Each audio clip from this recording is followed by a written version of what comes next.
தேவனுடைய வார்த்தைக்குள்ளே நாம் கடந்து செல்வோம். கடந்த வாரத்தில் இயேசுவின் ஏமாற்றங்களும் ஊழியக்காரனின் பயங்களும் என்கிற தலைப்பில் பிரசங்கம் பண்ணினேன். அந்த பிரசங்கம் உங்களுடைய வாழ்க்கையில் ஏதாவது ஒரு மாற்றத்தை கொண்டு வந்திருக்கும் என்று நான் விசுவாசிக்கிறேன். இந்த வாரத்தில் சாத்தானின் ஏமாற்றங்களும் தேவனின் சந்தோஷங்களும் என்கிற தலைப்பில் உங்களோடு கூட சில காரியங்களை பகிர்ந்து கொள்ள விரும்புகிறேன். இயேசுவுக்கு மட்டும்தான் ஏமாற்றமா? இல்லை, சாத்தானுக்கும் ஏமாற்றம் வந்தது. இந்த வேத புத்தகம் பல சத்தியங்களை தனக்குள் வைத்து அற்புதமான காரியங்களை நமக்கு போதித்து கொண்டிருக்கிறது. ஆதியாமத்தின் புத்தகம் 22ஆம் அதிகாரத்துக்கு திருப்பிக் கொள்ளுங்கள் என்னோடு கூட. ஆதியாமம் 22ஆம் அதிகாரத்தில் ஆண்டவர் ஆபிரகாமை சோதித்த ஒரு சம்பவத்தை பார்க்கிறோம். பிள்ளை இல்லைன்னு கேட்ட உடனே பிள்ளையை ஆண்டவர் கொடுத்தார். பிள்ளை பெறறதுக்கு தகுதி இல்லாத அவங்களுக்கு, பலன் இல்லாத அவங்களுக்கு, சரீரம் செத்து போன அவங்களுக்கு ஆண்டவர் பிள்ளையை கொடுத்தார். ஆதியாமத்தில் 22ஆம் அதிகாரத்தில் ஆண்டவர் ஆபிரகாமை சோதித்தார் என்று பார்க்கிறோம். தேவன் சோதிப்பாரா? தேவன் விசுவாசத்தை சோதிப்பார், பொல்லாங்கினால் சோதிக்க மாட்டார். விசுவாசத்துக்கு வரக்கூடிய சோதனைகள் உண்டு, பொல்லாப்பினால் பிசாசு கொண்டு வருகிற சோதனைகள் உண்டு. டெஸ்ட் அண்ட் டெம்டேஷன் என்று சொல்வார்கள். டெம்டேஷனை ஆண்டவர் கொடுக்க மாட்டார், டெஸ்ட் வைப்பார் ஆண்டவர். நீங்கள் எந்த அளவுக்கு தேறி இருக்கிறீர்கள், எந்த அளவுக்கு ஆண்டவரை நம்புகிறீர்கள், எந்த அளவுக்கு ஆண்டவரை விசுவாசிக்கிறீர்கள் என்பதை பார்ப்பதற்கு சில டெஸ்ட் ஆண்டவர் வைப்பார். டெஸ்ட் தான் எழுதுறோன்னு தெரியாமலே நம்முடைய வாழ்க்கையில் நிறைய நேரத்தில் நம்ம ஃபெயில் ஆகிடுவோம். ஏன்னா இதுதான் எனக்கு வர்ற டெஸ்ட்டுன்னு நமக்கு என்ன செய்யாது, தெரியாது. ஆபிரகாம் பிள்ளை கேட்ட உடனே ஆண்டவர் பிள்ளை கொடுத்தார். இஸ்மவேல்ங்கிற ஒரு பிள்ளை வந்துச்சு, ஈசாக்குங்கிற ஒரு பிள்ளையும் பிறந்துச்சு. ஏன் அது வந்துச்சு, இது பிறந்துச்சுன்னு சொல்கிறேன்னா, அது இடையில சாத்தானுடைய ஐடியானால வந்தது, ஆனால் இது தேவன் கொடுத்தது.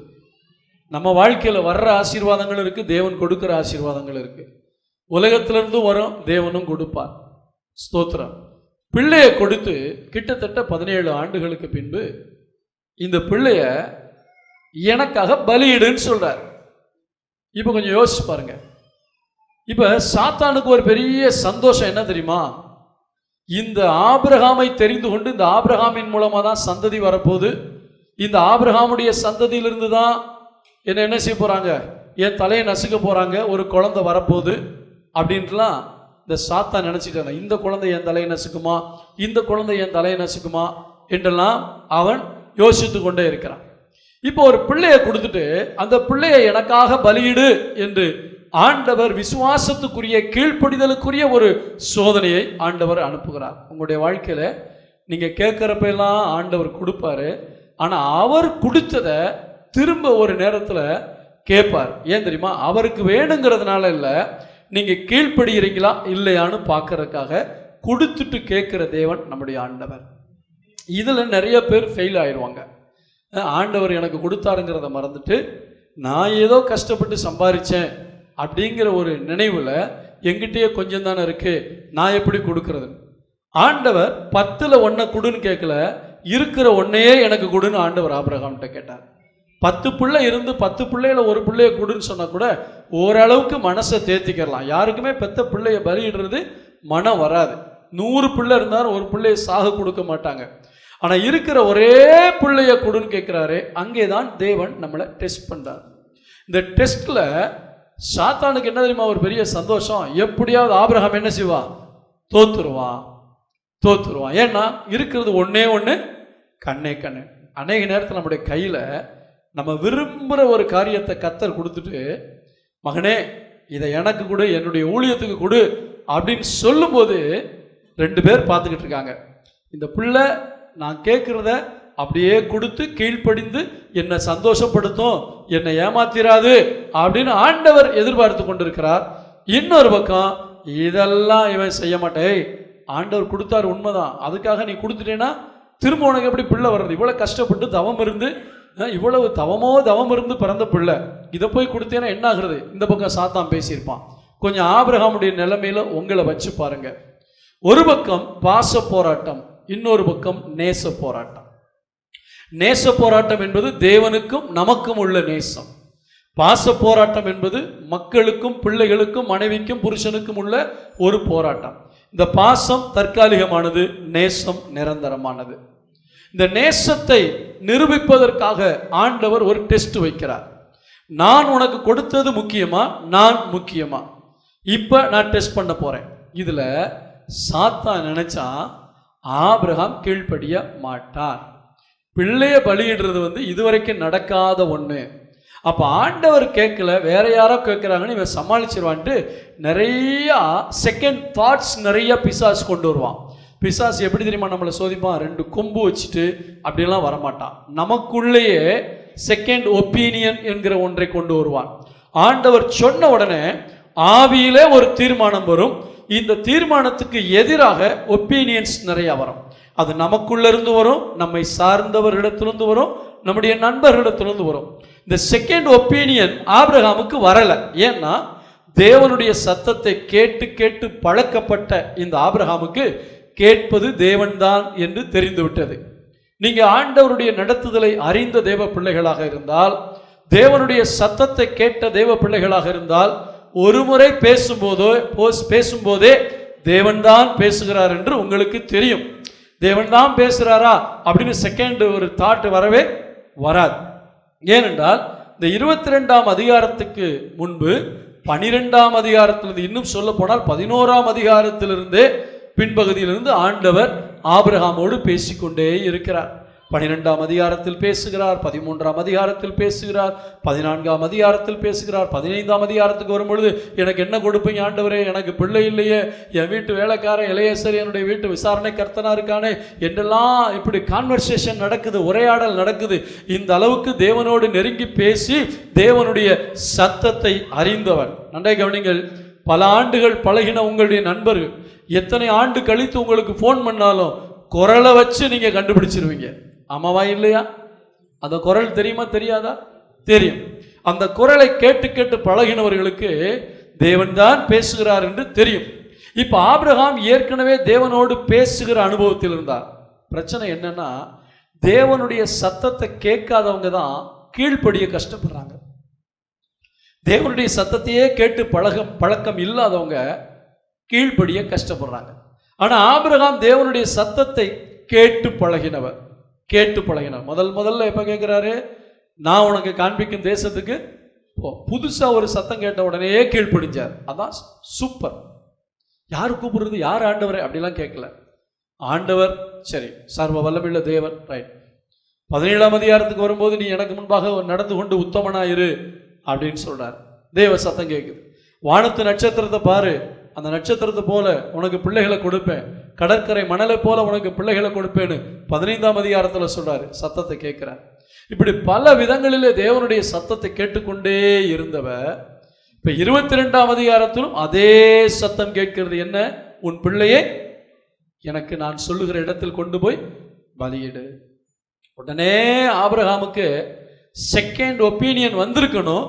ஆனா பேசுகிறது தேவன் என்று தெரிந்தபடியால் இரண்டாவது யோசனைக்கு இடம் கொடுக்கவே இல்லை. தேவ பிள்ளைகள், பிசாசை தோக்கடிக்கணும்னா, பிசாசுக்கு ஏமாற்றத்தை கொடுக்கணும்னா, தேவன் ஒரு காரியத்தை உங்கள்கிட்ட சொல்லும் போது உடனே யோசனைக்கு இடம் கொடுக்காதீங்க, கீழ்ப்படிதலுக்கு இடம் கொடுங்க.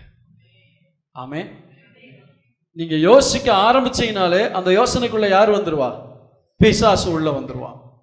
இல்ல 4 பேர் மூலமா வந்து சொல்லுவான், இப்ப வேணாம்பா, இப்ப வேண்டாம், இதை செய்ய வேண்டாம். எனவேதான் ஆபிரகாம் தாம் பிள்ளைட்டையும் சொல்லல உன்னை தாண்டா பலியிட போறேன்ட்டு, தாம் மனைவிட்டையும் சொல்லல, கூட வர்ற வேலைக்காரங்கிட்டையும் சொல்லல. ஏன்னா ஆண்டவர் சொன்ன நேரத்திலிருந்து பலியிடுகிற அந்த இடத்துக்கு போகிற நேரம் வரைக்கும் எவ்வளவு பிரயாணம், எவ்வளவு நாள் நமக்கு தெரியாது. அப்ப போற இடத்திலெல்லாம் இவங்கள்ட்ட டிஸ்கஸ் பண்ணியிருந்தா நிறைய கருத்துக்களை சொல்லியிருப்பாங்க. ஆபிரகாமே கொஞ்சம் யோசிப்பாரு, இப்ப கூட நேரம் கடந்து போல, நம்ம திரும்பி போயிடலாம். பிள்ளையவா பலியிட சொன்னாரு, அந்த ஆண்டவர் சொல்ல மாட்டாரு, கொடுத்ததை கேட்குற தெய்வமா அவர் கேட்க மாட்டாரு, வந்துருப்பா போலான்ட்டு நிறைய ஒப்பீனியன்ஸ் வந்திருக்கும். கடைசியில் இந்த ஒப்பீனியனில் ஆபிரகாம் விழுந்திருப்பாரு, பிசாசு ஜெயிச்சிருப்பான், ஆண்டவர் தோத்திருப்பார். ஆனால் இந்த ஆபிரகாம் தேவனுடைய சத்தம் கேட்ட உடனே செகண்ட் தாட்டுக்கு இடம் கொடுக்கவே இல்லை. உடனே நான் கீழ்ப்படியணும். அதில் எனக்கு எந்த நஷ்டம் வந்தாலும் சரி, அவமானம் வந்தாலும் சரி, மரியாதை குறைவு வந்தாலும் சரி. உங்கள் வாழ்க்கையில், என்னுடைய வாழ்க்கையில் இதைத்தான் கற்றுக்கொள்ளணும். தேவன் ஒரு காரியத்தை சொல்லும்போது அது நமக்கு பிரெஸ்டீஜ் இஷ்யூவாக இருக்கலாம், நம்ம ரொம்ப இறங்கி போகிற மாதிரி இருக்கலாம், நம்ம ரொம்ப தாழ்ந்து போகிற மாதிரி இருக்கலாம். தேவனுடைய குரலை கேட்டு பழகினவர்கள் அவர் என்ன சொன்னாலும் கீழ்ப்படிய வேண்டும். சத்தமாக ஒரு அல்லேலூயா சொல்லுங்க பார்க்கலாம். இப்போ கூட உங்கள்கிட்ட ஆண்டவர் பேசிக்கிட்டே இருப்பார். நீங்கள் நல்ல கவனமாக ஆண்டவர் என்கிட்ட பேசணும் அப்படிங்கிற ஒரு எண்ணத்தில் உட்காந்துருந்தீங்கன்னா ஆண்டவர் உங்களோடு கூட பேசுவார். இப்போ ஆபிரகாமிட்ட பலியிடுன்னு சொன்ன உடனே வேறு ஒன்றும் கேட்கல, அப்படியே பிள்ளை தூக்கிட்டு. ஆனால் உள்ளுக்குள்ளே போராட்டம் இருந்தது. அல்ல கவனிங்க, ஆண்டவர் ஒரு காரியத்தை செய்ய சொல்லும்போது நமக்கு கஷ்டமான காரியமாக இருந்தால் உள்ளுக்குள்ள போராட்டம் இருக்கும். இந்த போராட்டத்தை எது ஜெயிக்கணும்னு தெரியுமா? என் தேவன் மேல் இருக்கிற அன்பு. அவர் எனக்கு தீமை செய்ய மாட்டார், அவர் எதை செஞ்சாலும் எனக்கு நன்மைக்காக செய்வார். என் வாழ்க்கையில் எதை அனுமதித்தாலும் அதுக்குன்னு ஆண்டவருக்கு ஒரு நோக்கம் உண்டு. எனவே அவர் இதை பிள்ளையை பலியிட சொல்றாருன்னா இதுக்கு பின்னாடி தேவனுக்கு ஏதோ ஒரு திட்டம் இருக்கிறது.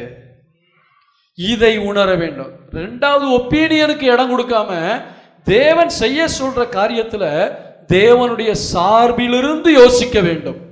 திரும்ப நான் சொல்றேன், தேவன் சொல்ற காரியத்தை உலக நண்பர்கள், உலக உறவுகள், சாத்தான், இந்த இடத்துல இருந்து செகண்ட் தாட்டுக்கோ செகண்ட் ஒப்பீனியனுக்கோ இடம் கொடுக்க கூடாது.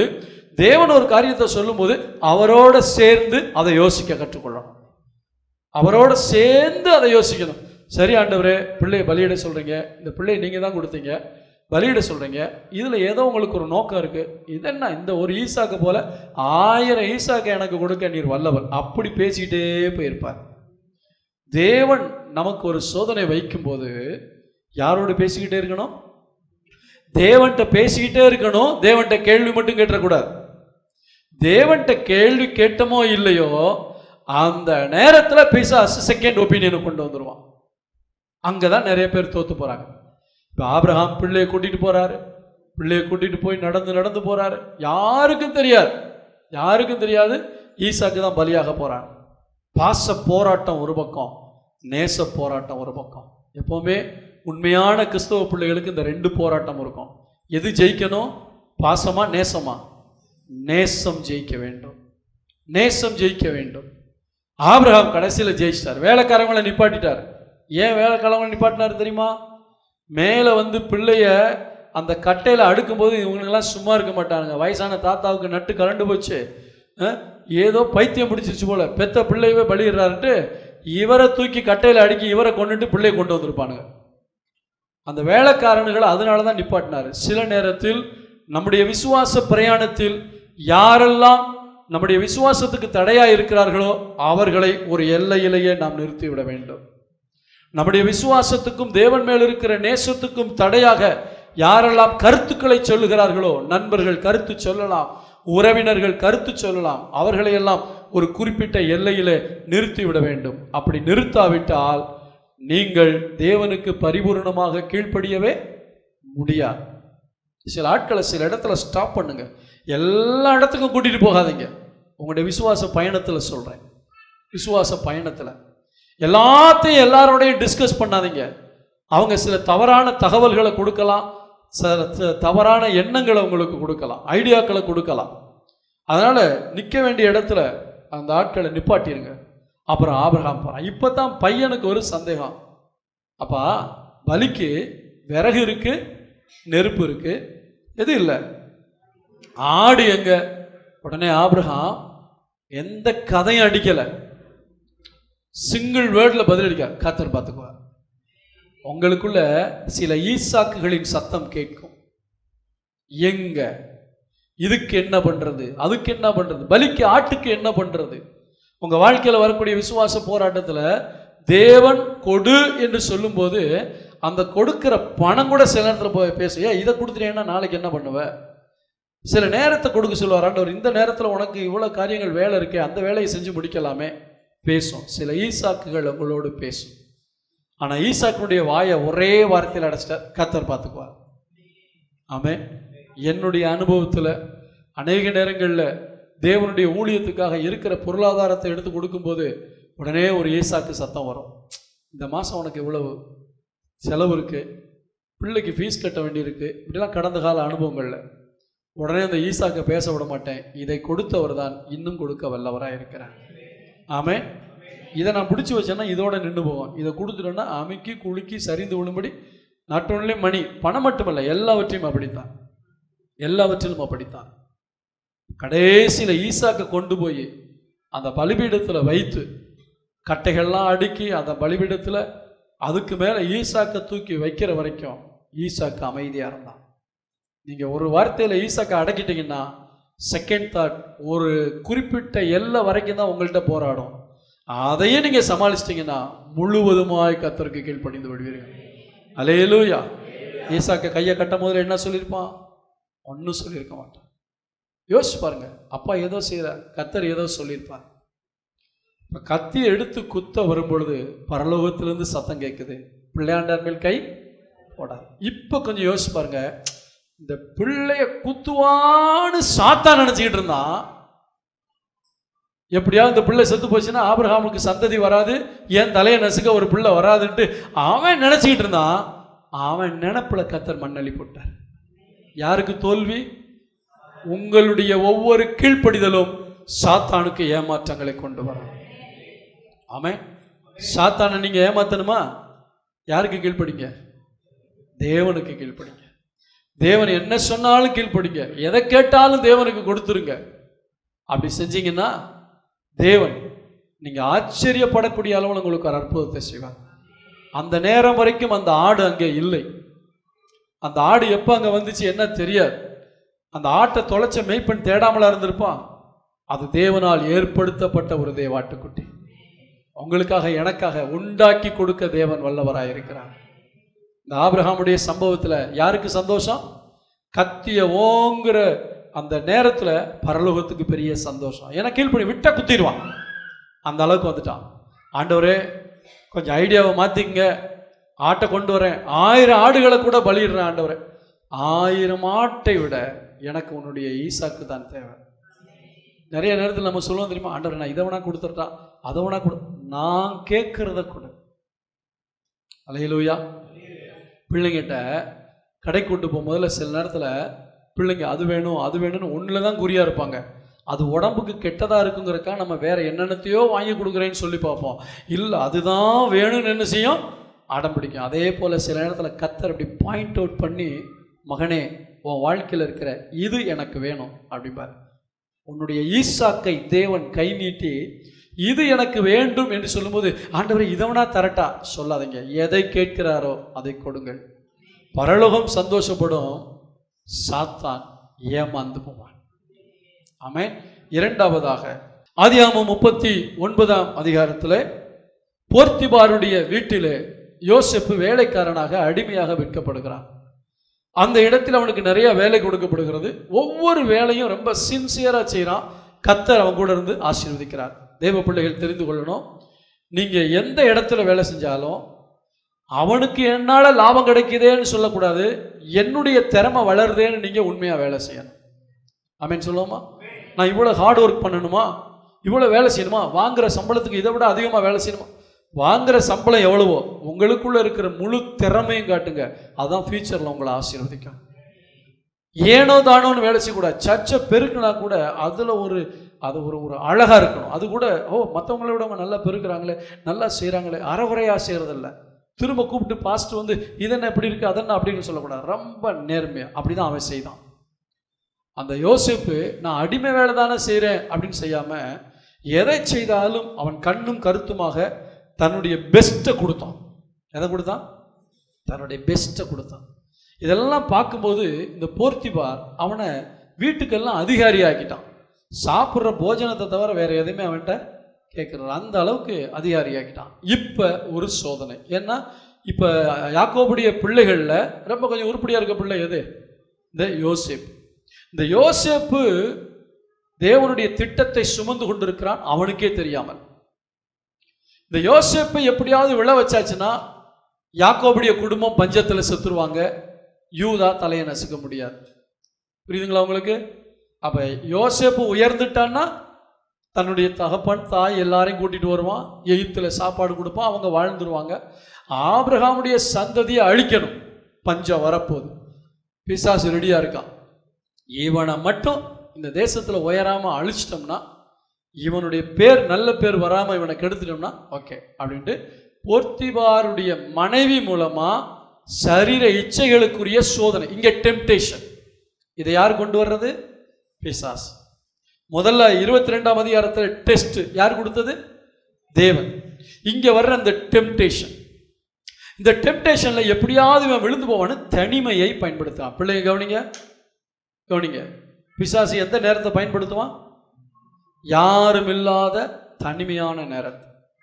யாருமே இல்லாத தனிமையான நேரத்தை யூடியூப்ல கண்டதை பார்க்க வைப்பான், டிவியில் கண்டதை பார்க்க வைப்பான், யாரும் இல்லைன்னு திருட வைப்பான், யாரும் இல்லைன்னு பொய் சொல்ல வைப்பான். யாருமே இல்லை அப்படிங்கிற அந்த இடத்துல பிசாசு உங்களை தேவனை வெட்கப்படுத்தும்படியாக நடக்க வைப்பான். உங்களுக்கு தெரியாது, யாருமே இல்லைன்ட்டு செய்யும்போது அது யாரை வெட்கப்படுத்துது? தேவனை வெட்கப்படுத்திட்டு பிசாசை சந்தோஷப்படுத்திடும். இப்ப பிசாசுக்கும் உங்களுக்கும் ஒரு ஒப்பந்தம் வந்து விட்டது. ஆனா யோசேப்பையும் அப்படிதான் நினைச்சு சில தனிமையை பயன்படுத்தி காம உணர்ச்சிகளை தூண்டக்கூடிய அளவில் அவளை பேச வைத்து இவனையும் அவளையும் தனியா கொண்டு வர்றான். அந்த நேரத்துல பிசாசு அப்படியே அந்த நேரத்துக்காக காத்திருக்கான். இவன் எப்படியாவது தப்பு பண்ணிடுவான், ரொம்ப சந்தோஷம், ஏன்னா தேவனுடைய திட்டம் போயிடும். இங்க உட்கார்ந்து இருக்கிற ஒவ்வொருத்தரை குறித்து தேவனுக்கு ஒரு திட்டம் இருக்கு. நீங்க உங்களுடைய சிந்தையில, உங்களுடைய பேச்சில், உங்களுடைய உணர்வுகள்ல ஏதாவது தேவனுக்கு விரோதமா பாவம் செஞ்சு நீங்க தேவனை வெட்கப்படுத்த மாட்டீங்களான்னு பிசாசு காத்துக்கிட்டே இருக்கான். ஆனா யோசேப்பு தேவனோடு வாழ்ந்து தேவனுடைய வெளிப்பாட்டை பெற்று வாழ்ந்து, ஏன் தேவனோடு வாழ்ந்துன்னு சொன்னா இந்த அதிகாரத்தில் பாருங்க 2ஆம் வசனத்தில் கர்த்தர் யோசேப்போடு கூட இருந்தார். இளம் வாலிபன், வாலிப தம்பி, உன் நண்பனோடு நீ இருக்கிறத விட உன்னை படைச்ச தெய்வத்தோடு இருக்கிறதா மேல். பிள்ளைகள் கற்றுக்கொள்ளணும், என் கூட கர்த்தர் இருக்கணும். மற்ற அவங்க இருக்காங்க இவங்க இருக்காங்கிறத விட என்னோடு என் ஆண்டவர் கூட இருக்கிறார், என் கர்த்தர் கூட இருக்கிறார். ஏனென்றால் அந்த கர்த்தருக்கு தான் உன் வாழ்க்கை குறித்த ஒரு திட்டம் உண்டு. அந்த கர்த்தர் தான் உன் எதிர்காலத்தில் உன்னை உயர்த்துவதற்கு ஒரு திட்டத்தை வைத்திருக்கிறார். இப்ப இந்த சந்தர்ப்பம் வந்த உடனே ஆஹா இந்த சந்தர்ப்பம் திரும்ப கிடைக்காதுன்னு விழுந்து போகல. இந்த சந்தர்ப்பத்தை கொடுப்பது தேவன் அல்ல, பிசாசு என்பதை தெரிந்து கொள்ளலாம். அநேக நேரத்தில் நம்ம ஃபெயில் ஆகிற காரணம் என்ன தெரியுமா? சந்தர்ப்பத்தை நமக்கு கிடைச்ச வாய்ப்பா சந்தோஷமா ஏற்றுக்கொள்றோம், அங்கதான் நம்ம புத்தி மழுங்கி போகுது. எத்தனை பேர் ஆமான்னு ஒத்துக்கிறீங்க? அந்த தனிமையை தான் பிசாசு ஏற்படுத்தி வைத்திருந்தார், தேவன் ஏற்படுத்தி வைக்கவில்லை. தேவன் எந்த தனிமையை ஏற்படுத்துவார்? அவரோடு ஜெபம் பண்ணுவதற்குரிய தனிமையை அவர் ஏற்படுத்தி கொடுப்பார். அவரோடு உறவாடுவதற்குரிய தனிமையை தேவன் ஏற்படுத்தி கொடுப்பார். அப்பா அம்மாலாம் வெளியே போயிட்டாங்க, சாயந்தரம் தான் வருவாங்க. காலையிலேருந்து சாயந்தரம் வரைக்கும் உன் மொபைல் உன் கையில் இருக்கு, வீட்டில் இருக்கிற யாரும் உன்னை டிஸ்டர்ப் பண்ண முடியாது. என்ன பண்ற? தேவனை சந்தோஷப்படுத்துறியா? பிசாசை சந்தோஷப்படுத்துறியா? பிசாசை வெட்கப்படுத்துறியா? தேவனை வெட்கப்படுத்துறியா? சகோதரிகளே சகோதரர்களே, கொஞ்சம் யோசிச்சு பாருங்க, கொஞ்சம் யோசிச்சு பாருங்க. நாம் ஆண்டவரை ஏமாற்றுகிறோம், பிசாசை ஏமாற்றுகிறோம் என்பதை விட நம்மை நாமே ஏமாற்றிக் கொண்டிருக்கிறோம். இப்ப யோசேப்பு பார்த்தா, என்னை இதுவரைக்கும் நடத்திட்டு வர்றவர் தேவன். தேவன் இப்படி ஒரு சோதனை என்னுடைய வாழ்க்கையில் என்ன செய்ய மாட்டார்? அனுமதிக்க மாட்டார். அவன் சொன்னா, இவ்வளவு பெரிய பொல்லாங்குக்கு உடன்பட்டு என் தேவனுக்கு விரோதமாக பாவம் செய்வது எப்படி அப்படின்னு சொல்லிட்டு என்னுடைய மானத்தை விட என் பரிசுத்தம் தான் முக்கியம் சொல்லிட்டான். சொல்லுங்க பார்க்கலாம். நமக்கெல்லாம் எது முக்கியம்? மானம் முக்கியம். நமக்கு எது முக்கியம்? இந்த மானம், அந்த ரோஷம். அதனால தான் நிறைய இடத்துல பரிசுத்தத்தை இழந்துடுறோம். இவனுக்கு மானத்தை விட எது முக்கியமா போச்சு? பரிசுத்தம். அல்லேலூயா. மானத்தை விட நமக்கு எது முக்கியம்? பரிசுத்தம். இந்த யோசேப்பு எனக்கு மானம் போனாலும் போயிட்டு போகுது, நான் ஆண்டவருக்கு கீழ்ப்படியணும்னு என்ன செஞ்சான்? துணியெல்லாம் விட்டுட்டு ஓடிட்டான். கடைசியில் ஜெயிலுக்கு போனான். இதெல்லாம் பின்விளைவுகள் இருந்தாலும் பரலோகம் அவனை பார்த்துச்சு. பார்த்தீங்களா? அந்த திட்டம் மாறவே இல்லை. ஜெயிலில் தூக்கி போட்டாங்க, சில அசௌகரியங்கள் வந்தது, உண்மைதான். ஆனால் ஜெயிலுக்கு போனதுக்கப்புறம் கர்த்தர் ஜெயிலில் அவங்க கூட இருக்கார். பாருங்க பார்க்கலாம். அவங்க கூட ஆண்டவர் இருந்தாரா? கர்த்தர் யோசேப்போடு இருந்தார். 21ஆம் வசனத்தில் கர்த்தரோ யோசேப்போடு இருந்து. அப்ப ஜெயிலுக்கு போனாலும் அவங்க கூட கர்த்தர் இருக்கார். ஏன்? உங்க வாழ்க்கையில மனிதன் சில சிக்ஷைகளை கொடுக்கலாம், மனிதன் சில பிரச்சனைகளை உங்களை மாட்ட விடலாம். நீங்க செய்யாத காரியத்தை செஞ்சீங்கன்னு சொல்லலாம். எதுக்கு வம்பு, நம்மளும் அவங்கள போல ஒரு கையெழுத்து போட்டு போயிட வேண்டியதானே, எதுக்கு வம்பு, அவங்கள போல நம்மளும் ஆமாஞ்சாமி சொல்லிட வேண்டியதானே அப்படின்னு சில பிரச்சனைகளுக்கு தப்பிக்கலாம்னு நினைக்கிறீங்க. இல்லை இல்லை இல்லை, அங்கதான் தேவனை வெட்கப்படுத்தாம பிசாசை வெட்கப்படுத்தணும். தனக்கு வந்த இந்த சோதனையில் யோசேப்பு ஜெயித்து விட்டார். யோசேப்பு மானத்தை விட்டுட்டு ஓடின உடனே யாருக்கு சந்தோஷம் சொல்லுங்க? தேவனுக்கு சந்தோஷம். யாருக்கு வெக்கமாயி போச்சு? சாத்தானுக்கு ஏமாட்டேன். என்னடா இவனை எப்படியாவது தள்ளி குழியில தள்ளி விட்டுறலான்னு பார்த்தா கடைசியில் இவன் தப்பிச்சு ஓடிட்டான். இப்படிப்பட்ட யோசேப்பா நான் வாழ விரும்புகிறேன்னு எத்தனை பேர் கையை உயர்த்தி காட்டுங்க பார்க்கலாம். எத்தனை பேர் இந்த யோசேப்பா மாற விரும்புகிறீங்க? மானத்தை விட எது முக்கியம்? பரிசுத்தம் முக்கியம். அப்படி ஓட ஆரம்பிச்சிட்டான். மூன்றாவது ஒரு காரியம் நீங்கள் எடுக்க வேண்டாம், என்னை கவனிச்சுக்கிட்டே இருங்க. யோபுவின் புத்தகம். யோபுவின் புத்தகத்திலே ஒரு டிராமா நடக்கிற மாதிரி ஒரு காட்சி நடக்குது. ஒரு பரிசுத்தவான், எப்படி ஒரு பரிசுத்தவான் சொல்றோம்? தேவனுக்கு பயந்து பொல்லாப்புக்கு விலகுற உத்தமன், நீதிமான். பிள்ளைங்க அப்பப்போ ஒவ்வொரு வீட்டில் ஃபேர்வெல்ங்கிறத விட ஒரு என்ன ட்ரீட் கொடுப்பாங்க. மொத்தம் 10 பிள்ளைங்க இல்லையா? இந்த 10 பிள்ளைங்களும் மாறி மாறி மாறி மாறி அவங்களே ட்ரீட் கொடுத்துக்குவாங்க. ரொம்ப சந்தோஷமாக கொண்டாடுவாங்க. இப்போ இந்த கொண்டாட்டம் முடிஞ்ச உடனே பிள்ளைகளை கூப்பிட்டு பிள்ளைகளை பரிசுத்தப்படுத்துவாங்க. ஏன்னா என் பிள்ளைங்க தெரியாமல் கூட ஆண்டவருக்கு விரோதமாக பேசியிருக்க கூடாது. இதுதான் நல்ல தாய் தகப்பன்மா. செய்கிற தப்ப என் பிள்ளை என்னத்தை பண்ணிருச்சு, என் பிள்ளை என்ன அப்படியா பண்ணிருச்சு, ஊரில் இருக்க பிள்ளைகளை விட என் பிள்ளை பெரிய தப்பு பண்ணிருச்சு. இந்த பிள்ளைகளுக்கு சப்பக்கட்டு கட்டுறாங்கல்ல பெற்றோர்கள், அவங்க பிள்ளைகளை ஒழுங்காக வளர்க்க முடியாது. இந்த யோபுவை போல என் பிள்ளைகள் தவறு செய்திருக்கலாம் அப்படின்னு நினைச்சு அந்த பிள்ளைகளை கூப்பிட்டு பரிசுத்தப்படுத்தி அவர்களுக்காக தேவனிடத்தில் பலி செலுத்தக்கூடிய ஒரு பரிசுத்தவானாக இருந்தார். இந்த பரிசுத்தவான் மேல யாருக்கு கண்டு போச்சு? கிழக்கத்திய புத்திரர்கள்ல ஏராளமான மக்கள் இருக்காங்க. யார் மேலையும் பிசாசுக்கு கவனம் போல இந்த பரிசுத்தவான் மேலதான் போகுது. நீங்க உண்மையிலே கர்த்தருக்கு பிரியமா வாழ்ந்தா பிசாசுடைய கவனம் யார் மேல வரும்? உங்க மேலதான் வரும். ஆண்டவரே பிசாசு என்ன சோதிக்கிறானே, நீ பரிசுத்தவனா இல்லையான்னு சோதிக்கிறான். ஆமாவா இல்லையா? இங்க வர்ற போராட்டம் பாவத்துக்கும் பரிசுத்தத்துக்கும் வரக்கூடிய போராட்டம் அல்ல, விசுவாசத்துக்கும் கீழ்ப்படிதலுக்கும் வரக்கூடியது. அகைன் ஆபிரகாமை போல இங்க யோபுக்கு ஒரு போராட்டம் வருது. முதல்ல என்ன போகுது தெரியுமா? ஆடு மாடு சொத்து சுகம் எல்லாம் சொத்து போயிடுச்சு. சொத்து போனா கூட திரும்ப சம்பாரிச்சுக்கலாங்க. வாரிசும் போயிடுச்சு. அடுத்து தன்னுடைய சரீரத்தில் இருந்த பலமெல்லாம் ஒன்னொன்னா போக போக நல்ல கவனிங்க, ஒரே நாள்ல எல்லாம் வருது. ஒரே நாள்ல ஒருத்தன் சபையார் வந்தாங்கிறான், அவங்க வந்தான், இவன் வந்தான், எல்லாத்தையும் அடிச்சு போட்டான் ஒரே நேரத்தில். இப்போ ஒரே நேரத்தில் பல வேலை செஞ்சாலே நமக்கு டென்ஷன் ஆகும். ஆமாவா இல்லையா? ஒரே நேரத்தில் பல வேலையை கவனிக்கும் போது டென்ஷன் வரும். ஒரே நேரத்தில் துக்கத்தின் மேல் துக்கம் செய்தி. இப்போ ஒரு பக்கம் ஃபோன் வருது, உங்க மாமா இறந்துட்டார், இந்த பக்கம் உங்க சித்தப்பா இறந்துட்டார், இந்த பக்கம் உங்க அத்தை இறந்துட்டாங்க, அவங்க இறந்துட்டாங்க, இவங்க இறந்துட்டாங்க, கடைசியில் உன் பிள்ளைங்களாம் இறந்துட்டாங்க. எப்படி இருக்கும்? பிசாசு பார்த்துக்கிட்டே இருக்கான். தேவனை தூஷித்து ஜீவனை அதுக்கு ஒரு ஆளை எழுப்பி வரான். யார? மனைவியே. சில நேரத்தில் மனைவியும் பிசாசாகலாம், சில நேரத்தில் புருஷனும் பிசாசாகலாம். கவனமா இருக்கணும். ஆமே. தேவ திட்டத்துக்கு எதிரான கருத்துக்களை சொல்லக்கூடிய அளவில் புருஷன் என்ன சொல்றா? இனி உன்னால எனக்கு பிரயோஜனமே இல்லை, செத்து தொலை. அப்படி பைபிள்ல எழுதல, டீசெண்டா எழுதியிருக்கு. இனியும் உத்தமத்துல உறுதியா இருப்பீரோ? செத்து போன்னு சொல்ல. எப்படி செத்து போ சொல்றா? நீங்க தேவனை தூஷிச்சிருக்கீங்களா? 1000 கேள்வி கேட்கிறோம்ல. அது கர்த்தருடைய பார்வையில் எப்படி தெரியுமா இருக்கும்? தூஷிக்கிற மாதிரி இருக்கும்.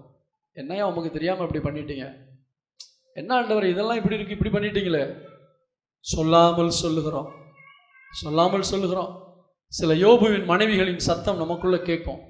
செத்துப்போ, ஜீவனை விட்டு ஏன் உயிரோடு இருந்து என்ன பிரயோஜனம்? இந்த ஆண்டவரை நம்பி என்ன பிரயோஜனம்? ஏன் ஆண்டவரே, எதுக்கு ஆண்டவரே? நான் உமக்கு என்ன குறை வச்சேன் ஆண்டவரே? நான் ஊழியத்துக்கு போகலையா? நான் பைபிள் வாசிக்கலையா? நான் ஜெபம் பண்ணலையா? நான் காணிக்க கொடுக்கலையா? நான் தசமா கொடுக்கல? எனக்கு ஏன் வரணும்? உனக்கு தான் வரும். ஏன்னா டெஸ்ட் பண்ணிட்டார். ஒரு அரைகுறை ஆளுக்கு டெஸ்ட் வைக்கவே மாட்டார், அவன் விழுந்து போவான்ட்டு. நீங்க நல்லா வளர்ந்து தேவனோடு இருக்கீங்கன்னா பிசாசு டெஸ்ட் பண்ண வருவான். யாரு பர்மிஷன் கேட்டது? சரி, எல்லாத்தையும் கொன்னது யாரு? ஆண்டவரா பிசாசா? பிசாசு. ஏன்னா ஆண்டவர் சொல்றாரு, இதோ உன் கையில் இருக்கு, ஆனா அத ஜீவனை மட்டும் என்ன செய்யாத, தொடாதன்ட்ட. தேவன் எடுக்கல, தேவன் கொல்லல, அதை செய்தது பிசாசு. பர்மிஷன் தேவன்கிட்ட வாங்கிட்டான். இப்ப இந்த யோபுடைய வாழ்க்கை எடுத்து பாருங்க. எல்லாம் ஒண்ணு மேல ஒண்ணு மாறி மாறி மாறி மாறி வரும்போது இவைகள் எல்லாவற்றிலும் யோபு தன் வாயினால் பாவம் செய்யவில்லை. சொல்லுங்க பார்க்கலாம், எதுல பாவம் செய்யல? நம்ம எங்க பாவம் செய்யறோம்? வாயில தான் பாவம் செய்யறோம். எத்தனை கேள்வி? 1000 கேள்வி கேட்கிறோம் ஆண்டவர்கிட்ட. என்னமோ அவருக்கு ஒண்ணுமே தெரியாதனமா நம்ம வாழ்க்கையில் அவர் அந்த பக்கம் அசந்து இருக்கும் போதுல நமக்கு வந்துட்ட மாதிரி, என்ன ஆண்டவரை என்ன காக்காம எங்க ஆண்டவரே போனீங்க அப்படிங்கிற மாதிரி நிறைய கேள்விகளை கேட்கிறோம். யோபு கேள்வியே கேட்கல.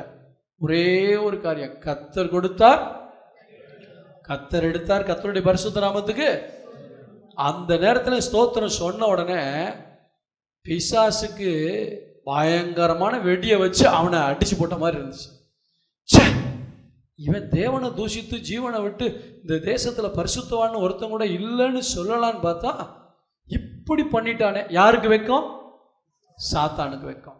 யாருக்கு சந்தோஷம்? பரலோகத்துக்கு பெரிய சந்தோஷம். என்ன இருந்தாலும் என் பிள்ளை இல்லையா? இப்ப ஆண்டவர் உங்களை பார்க்குறாரு. 1000 போராட்டம் பிரச்சனை வந்தாலும், ஜீவனே போகக்கூடிய அளவுக்கு ஏதாவது வந்தாலும் ஆண்டவர் உங்களை பார்த்து சொல்லணும், என் பிள்ளை எல்லாத்தையும் தாங்கும், என் பிள்ளை எனக்கு விசுவாசமா இருக்கும், என் பிள்ளை இதுலையும் என்ன நேசிக்கும், என் பிள்ளை இதுல என்ன செய்யாது, என்ன குறை சொல்லாது, என் பிள்ளை என் பிள்ளை என் பிள்ளைன்னு சொல்லி ஆண்டவர் உங்களை குறித்து அவ்வளவு நம்பிக்கை வைத்திருக்கிறார். என் பிள்ளை என் பிள்ளைன்னு சொல்லி நீங்க அவருடைய சார்பில் உண்மையா இருப்பீங்கன்னு சொல்லி அவருக்கு உங்களை குறித்து ஒரு எக்ஸ்பெக்டேஷன் இருந்து கொண்டே இருக்கிறது. அதை நீங்க ஏமாத்திடக்கூடாது. ஆமே.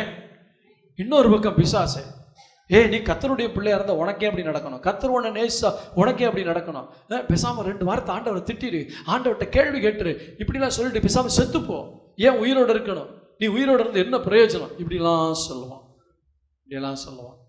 கடைசியில் கிளைமாக்ஸ்ல என்ன நடக்குது? யார் ஜெயிச்சது? தேவனா சாத்தானா? தேவன் ஜெயித்தார். தேவனை ஜெயிக்க வச்சது யாரு? யோபு. தேவன் பராக்கிரமசாலி, அவர் சேனைகளின் கர்த்தர். ஆனா பிசாசுக்கு முன்னாடி நம்ம வாழ்க்கையில அவர் ஜெயிக்கிறதும் தோக்குறதும் நம்மகிட்ட தான் இருக்கு. ஆமே. என் வாழ்க்கையை பொறுத்த அளவுக்கு இயேசுக்கு ஜெயத்தை கொண்டு வரக்கூடிய ஒரு ஆளா இருக்கனா, அல்லது தேவனுக்கு ஒரு தோல்வியை கொண்டு வரக்கூடிய ஒரு ஆளா இருக்கு? என்னை நினைக்கும் போது இயேசுவுக்கு வெக்கம் வருதா, இயேசுவுக்கு சந்தோஷம் வருதா? இப்ப யோபுவை பார்த்துருப்பான். யோபுவை பார்த்து கடைசி வரைக்கும் யோபு விட்டு கொடுக்காம இருந்த உடனே தன்னுடைய பிறந்த நாளை சபிச்சா, அது வேற. தேவன் என்ன செய்யல, வர சொல்ல. கடைசியில் யாருக்கு வெக்கம்? யார் ஏமாந்து போனது? ஆண்டவர், பிசாசே இங்க வா, நீ அழிக்கவும் திருடவும் தான் வர்ற, நான் அவைகளுக்கு ஜீவன் உண்டாயிருக்கவும் அது பரிபூர்ண பரவன், எடுக்கிற வரைக்கும் எடுத்துக்க, ஆனா நீ எடுத்ததை விட வட்டியும் முதலுமா என் பிள்ளைகளுக்கு என்னால கொடுக்க முடியும். இப்ப சொல்லுங்க, தேவன் உங்களை சோதிக்கும் போது முறுமுறுக்கணுமா, கேள்வி கேட்கணுமா, சந்தேகப்படணுமா? சொல்லுங்க, ஆமாவா இல்லையா? ஜீவனோட தான் சொல்லுங்களேன், நல்லா சொல்லுங்களேன். நான் ஆண்டவரை ஏமாத்த மாட்டேன், நான் பிசாசை வெக்கப்படுத்துவேன். இப்ப உடனே வெளியே நிற்பான், வாடி வாடி கவனிச்சுக்கிறேன், வர்றேன்டா கவனிச்சுக்கிறேன்னு சொல்லுங்க. ஆமே. அல்லேலூயா. யோபுடைய வாழ்க்கையிலும் தேவனுக்கு சந்தோஷம், பிசாசுக்கு ஏமாற்றம். இதெல்லாம் ஒரு பக்கம் நடக்குது. சரி, விழுந்து போன ஒரு மனிதன் தாவீது. ஆண்டவர் அவ்வளவு நேசிச்சவன். தாவீதை போல ஆண்டவரை ஆராதிச்சவங்க யாருமே, அவ்வளவு ஒரு ஆராதனை வீரன், பாடலாசிரியர், தேவனை நேசிக்கக்கூடியவன், என் தேவனே என்னை உண்மை என் முழு இருதயத்தோடு நேசிக்கிறேன் என்றெல்லாம் சொன்னவன் வாழ்க்கையில் தவறிட்டான். தவறின உடனே இந்த பத்சேபாளுடைய வாழ்க்கையில் விபச்சார பாவத்தில் விழுந்த உடனே பிசாசு நினைச்சிருப்பான், இவனை ஆண்டவர் காலி பண்ணி வருவார், இவனை ஆண்டவரை விட்டு வெளியே வந்துடுவான். இதுக்கப்புறம் ஆண்டவருக்கு இவனுக்கு தொடர்பு இருக்காது. ஏன்னா தாவீதின் வம்சத்தில் தானே இயேசு பிறக்கணும் இல்லையா? இவனை போட்டு தள்ளிட்டு இவனை விபச்சார பாவத்தில் கீழே உழைச்சிட்டான். இனி இவன் வாழ்க்கையில் தேவ திட்டம் நிறைவேறாதுன்னு நினச்சிக்கிட்டு இருக்கும் போதில் போனாம் பாருங்க, கதவை மூடிட்டு ஓடு ஆட ஆரம்பிச்சிட்டான். என்ன சொன்னான்? தேவனே, நீ நியாயந்திருக்கும் போது முடிய நீதி விளங்க, உமக்கு விரோதமாக நான் பாவம் செய்தேன். அழுது அழுது அழுது அழுது அழுது அழுது ஜெபம் பண்ணுறான் பாருங்க. ஆண்டவரே, அந்த ரட்சிப்பின் சந்தோஷத்தை திரும்ப தாங்க, பரிசுத்த ஆவியை எடுத்துக்கொள்ளாதீங்க ஆண்டவரே, என் வாழ்க்கைக்கு திட்டமெல்லாம் நிறைவேறணும், இந்த எருசலேமின் மதுரை மறுபடியும் கட்டுங்க ஆண்டவரே, நான் இன்னும் மற்றவங்களுக்கு போய் ஊழியத்தை செய்யணும். இப்படி தானே சொல்கிறான்.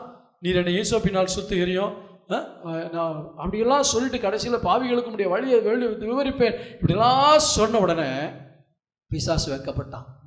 விழுந்தவன் தான் நினைச்சேன், எந்திரிச்சிட்டானே. இன்னைக்கு கர்த்தர் இங்க ஒரு சிலரை பார்த்து சொல்றாரு, நீ விழுந்து போன பிசாசு, நீ விழுந்து போனதில் சந்தோஷப்பட்டுக்கிட்டே இருக்கான்.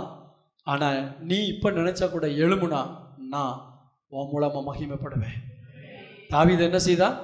விழுந்தவன் எழுந்த உடனே இப்படி ஒரு பாவ அறிக்கை பண்ணி ஜெபம் பண்ண உடனே பிசாசு தலையை பிச்சுக்கிட்டான். பாவத்தில் விழ வச்சா கூட பாவம் செஞ்சுட்டேன்னு போய் ஒப்புரவாகி மன்னிப்பு கேட்டுறானே.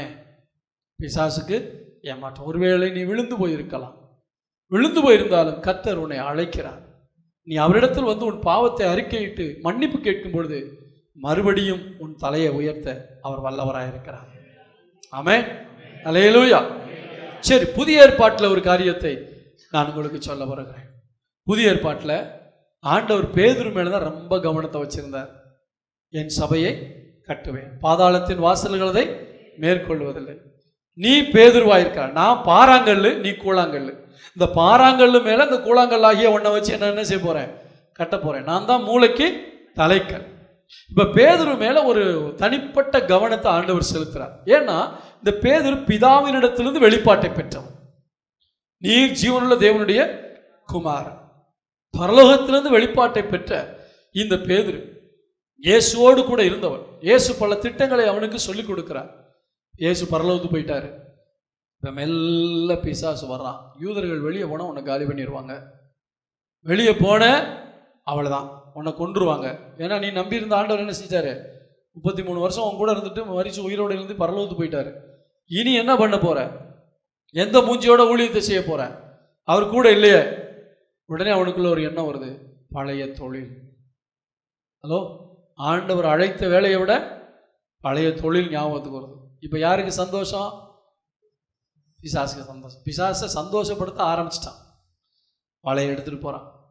வலைய நான் நினைக்கிறேன், வலையை எங்கே ஒழிச்சிட்டு வச்சுட்டு வந்தான்னு தெரியல. படகையும் வலையும் எங்கே ஒழிச்சு வச்சுட்டு வந்தான்னு தெரியல. பின்னாடி உதவும் அப்படின்ட்டு. ஹலோ, தேவன் உங்களை கூப்பிட்டாருன்னா பின்னாடி உதவுன்னு சொல்லி எதையும் வைக்காதீங்க, தூக்கி போட்டு வந்துருங்க. ஆமென், அல்லேலூயா. இப்போ பாருங்க, எலிசாவை கூப்பிட்ட உடனே 12 ஏர்பூட்டி உழுத சாப்பாத்தின் குமாரனாகிய எலிசா. அப்போ இவனுக்கு ஒரு ஏர் மாடு இருந்தது, ஒரு கலப்பை இருந்தது. இவனை கூப்பிட்ட உடனே அந்த மாடுகளை அடித்து அந்த கலப்பையை உடைச்சி அந்த கலப்பையை விறகாக்கி அந்த மாட்டை விருந்து வச்சிடறான். ஏன்னா நான் திரும்பி கூட பார்க்கறதுக்கு ஒன்றும் இருக்கவே கூடாது, ஃபுல் கமிட்மெண்ட். ஆனால் பேதுரு மாமியார் வீடுன்னு ஒரு வீடு இருந்துச்சு பார்த்தீங்களா? ஹலோ, மற்றவங்களுக்கெல்லாம் கல்யாணம் ஆகலை, எல்லாத்தையும் விட்டு வந்துட்டாங்க. இவருக்கு என்ன வீடு இருந்துச்சு? ஒரு மாமியார் வீடு இருந்துச்சு. அதனால் வலையும் படகையும் எங்கேயும் விட்டு, மாமனாரே கவனிச்சிங்க, முடிஞ்சா அப்பப்போ நான் என்ன செய்கிறேன், வர்றேன் அப்படின்ட்டு. இப்போ இயேசு பரலோகத்துக்கு போனதுக்கப்புறம் இவங்கெல்லாம் போய் சுவிசேஷத்தை சொல்லுவாங்க. என் பாரத்தை உணர்ந்தவங்க, என்னுடைய திட்டத்தை அறிந்தவங்க, என்னுடைய ராஜ்யத்தை பற்றி புரிஞ்சவங்க, நான் எதுக்கு செத்தேன், எதுக்கு ரத்தம் சிந்தினேன், எதுக்கு உயிரோடு எழுந்தேன், இந்த நல்ல செய்தியை எல்லாருக்கும் சொல்லுவாங்கன்னு அவர் பரலோகத்தில் போய் காத்துக்கிட்டு இருக்கும்போது, இவ்வளவு சத்தியத்தை அறிந்தவன் இயேசுவின் வேலையை விட என் வேலை எனக்கு முக்கியம். ஹலோ, இன்னைக்கு நிறைய நேரத்தில் எப்படி தெரியுமா நம்ம சாத்தானை சந்தோஷப்படுத்துகிறோம்? ஆண்டவருடைய வேலையை விட, சொல்லுங்களேன், ஆண்டவருடைய வேலையை விட சத்தமாக சொல்லுங்க, வெக்கப்படாதீங்க. இதுக்கு ஏன் வேலை. இங்கே தான் நிறைய நேரத்தில் யாரை வெக்கப்படுத்துகிறோம்? தேவனை. அப்போ என் வேலையை செய்யக்கூடாது. உங்கள் வேலையின் மத்தியிலும் தேவனுடைய வேலையை செய்ய வேண்டாம்.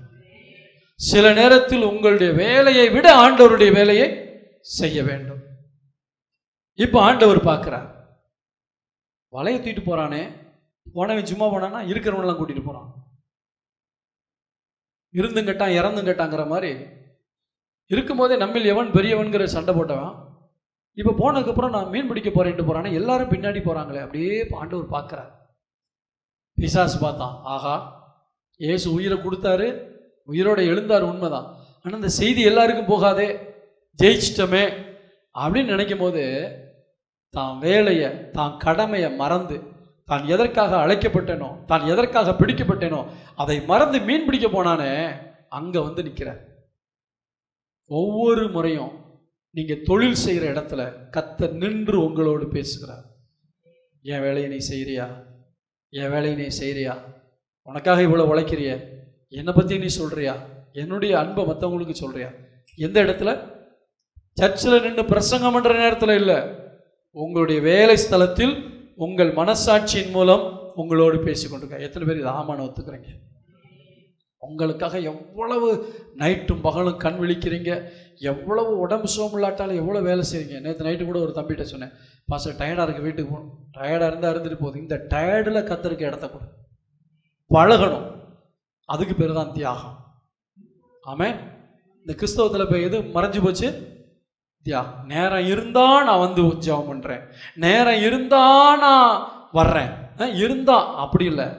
இருந்தாலும் இல்லாட்டாலும் தேவனுக்குன்னு ஸ்பெஷலாக ஒதுக்குவா. அதுதான் தேவன் மேல் வைக்கிற அன்பு, தேவனுக்குன்னு ஒதுக்கி வைக்கிற. இப்போ அந்த வேலை செய்கிற இடத்துக்கு போயிட்டாரு, அங்கே போனால் அங்கே ஜெயம் இல்லை. உங்கள் தொழில் நல்லா செழிக்கணும்னா தேவனுக்கு முதலிடம் கொடுங்க. தேவனுடைய ராஜ்யத்தின் காரியத்தை பாருங்க, அதை அவர் பொறுப்படுத்துக்குவார். இப்போ பேதுருவை முழு நேர ஊழியத்தை கூப்பிட்டதுனால முழு நேர ஊழியத்தை விட்டுட்டு அங்கே போனார், மீன் பிடிக்கலை. அந்த ராத்திரியில் ஒன்றுமே, கொஞ்சம் யோசிச்சு பாருங்க, முதல்ல ஆண்டவரை சந்திக்கும் போது ஒன்றுமே பிடிக்காம வெறுமையில் இருந்தான். இப்போ ஆண்டவருடைய வேலையை விட்டுட்டு போனதுக்கப்புறம் மறுபடியும் எப்படி தான் இருக்கு? அதே நிலைமை. இயேசு இல்லாமல் உங்களால் நிறைவாக வாழவே முடியாது.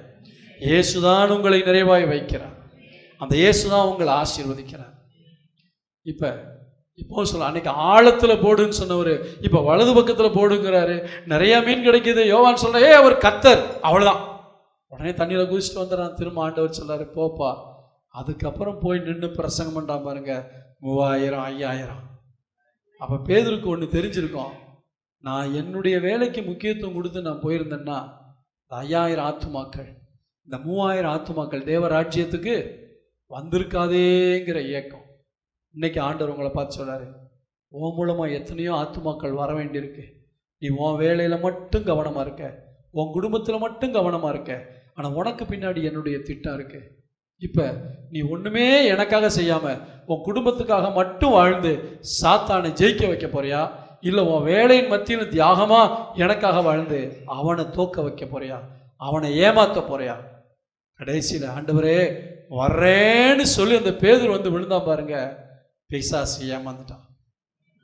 அன்னைக்கு ஸ்டார்ட் பண்ண ஊழியம் இன்னைக்கு வரைக்கும் நடக்குது. கரங்களை தட்டி கர்த்தருடைய நாமத்தை மகிமைப்படுத்துவோமா? அல்லேலூயா. தேவனுக்கென்று நான் தியாகம் பண்ணுவதின் மூலமாய் பிசாசை வெட்கப்படுத்த வேண்டும். ஆபிரகாமை போல எதை கேட்டாலும் கொடுக்க வேண்டும். யோசேப்பை போல எனக்கு பாவம் செய்ய சந்தர்ப்பம் கிடைத்தாலும் நான் பாவம் செய்யாதபடி பிசாசுடைய திட்டத்தை முறித்து போட்டு அவனை வெட்கப்படுத்த வேண்டும், ஆண்டவரை சந்தோஷப்படுத்த வேண்டும். யோசேப்பை போல. ஆமென். என்ன இருந்தாலும் இல்லாவிட்டால் எவ்வளவு சோதனைகள் வந்தாலும், என் வாழ்க்கையில் எவ்வளவு நஷ்டங்கள் வந்தாலும், எவ்வளவு இழப்புகள் வந்தாலும், என்னை படைத்த தெய்வம் என் மேல் அன்பாய் இருக்கிறார், அவர் என்னை நேசிக்கிறார். நான் வார்த்தையில் கூட தேவனுக்கு விரோதமாய் பாவம் செய்ய மாட்டேன் என்று யோபுவை போல பிசாசை வெட்கப்படுத்த வேண்டும்.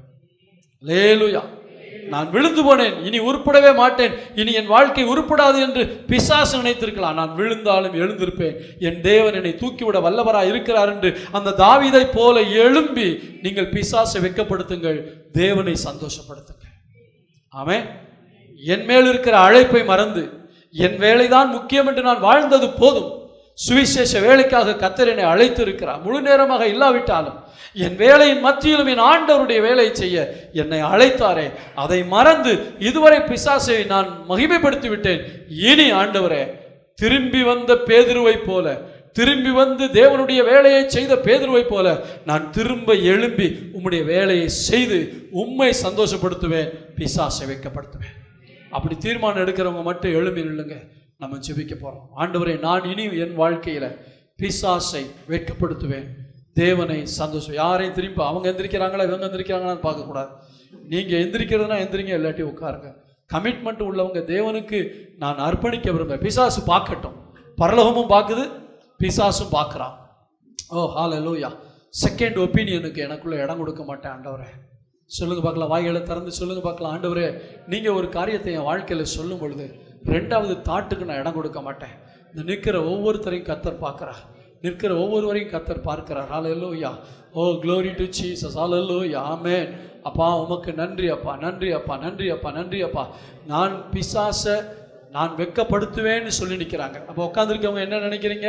நான் பிசாசை வெட்கப்படுத்த மாட்டேன், ஆண்டவரை தான் வெட்கப்படுத்துவேன்னு சொல்லாமல் சொல்கிறீங்க. அதுதான் உண்மை. உங்கள் கை வலிக்குதா கால் வலிக்குதா அது முக்கியம் இல்லை. ஒரு தீர்மானம் எடுத்து தேவனுக்கு முன்பாக நான் அறிக்கை செய்கிறேன் என்று சொல்லும்போது அந்த அறிக்கை செய்கிறவர்கள் அதை ஆமோதிக்கிறார்கள். ஆண்டவரே, இந்த நிற்கிற ஒவ்வொருவருக்காக நான் ஜெபிக்கிறேன். புரிஞ்சுது புரியலைங்கிறது இல்லை ஆண்டவரே, புரியுது, ஆனால் எழும்ப மனமில்லை. அதனுடைய அர்த்தம் என்ன? இங்கே இருக்கிற ஒரு சின்ன பிள்ளையை கொண்டு வந்து விட்டால் கூட அதுக்கு அர்த்தம் சொல்லும். நான் பிசாசை வெட்கப்படுத்த விரும்புகிறேன். சில நேரத்தில் நம்முடைய உடல் பாஷையில் அறிக்கை செஞ்சுதான் ஆகணும்.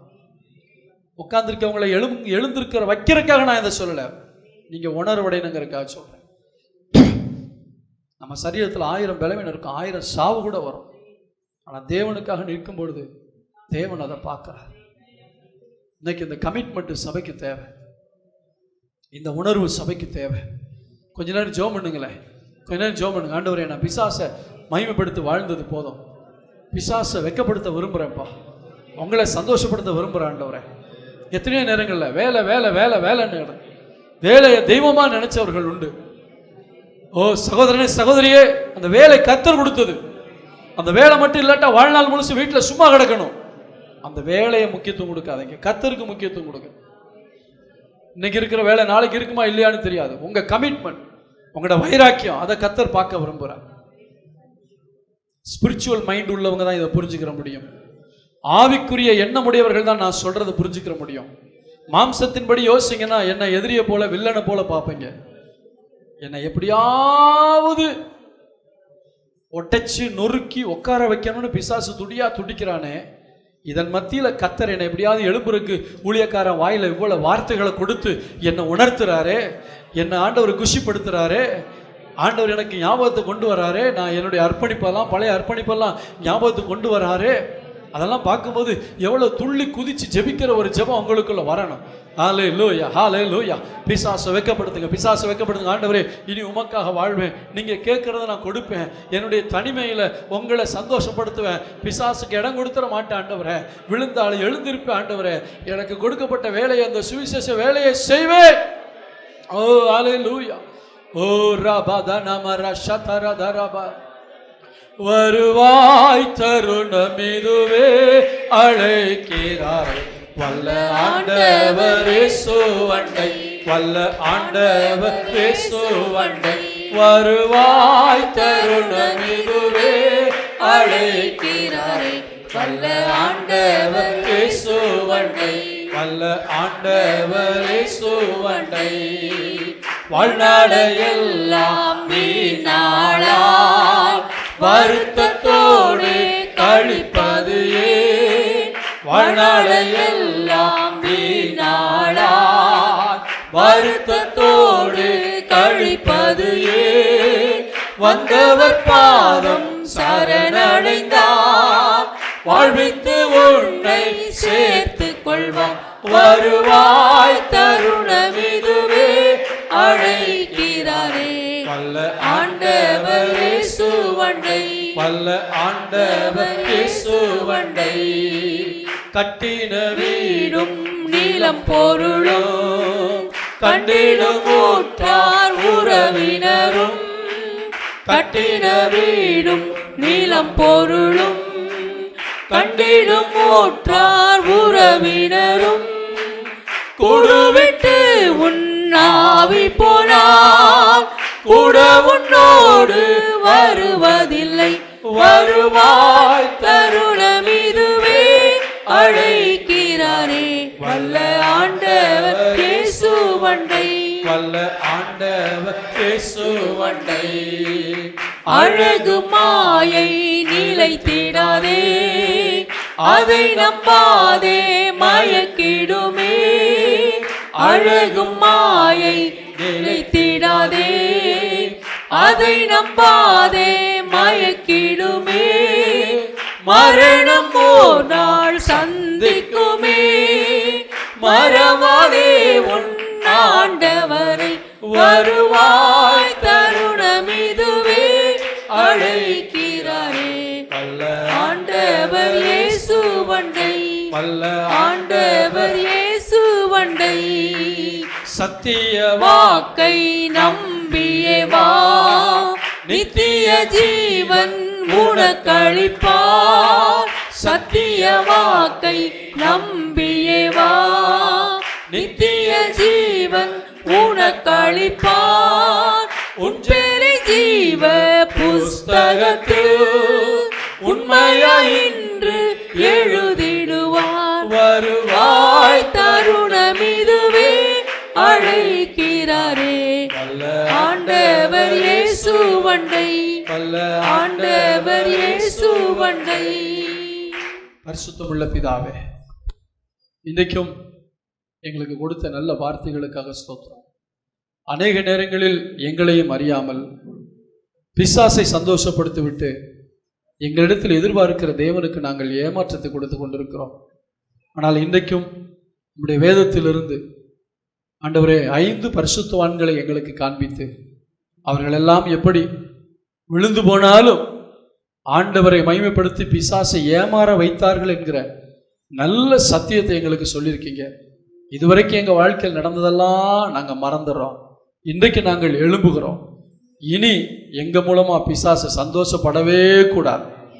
எங்கள் மூலமாக பிசாசுக்கு நிறைய ஏமாற்றங்கள் வரணும். ஆண்டவரே, தேவனுக்கு சந்தோஷம் உண்டாகணும், மகிமை உண்டாகணும். அப்படி வாழ எங்களுக்கு கிருபை தாங்க. இயேசுவின் நாமத்தில் பிதாவே, ஆமென். என் ஆத்துமாவே கர்த்தரை ஸ்தோத்திரி, என் முழு அவருடைய பரிசுத்த நாமத்தை ஸ்தோத்திரி. அவர் செய்த சகல உபகாரங்களை மறவாதே. ஆமென். நம்முடைய கர்த்தராகிய இயேசு கிறிஸ்துவின் கிருபையும் பிதாவாகிய தேவனுடைய அன்பு பரிசுத்த ஆவியானவருடைய அன்யோன்ய ஐக்கியமும் நம் அனைவரோடும் வருக வரைக்கும் என்னிடையும் தங்கியிருப்பதாக. God bless you.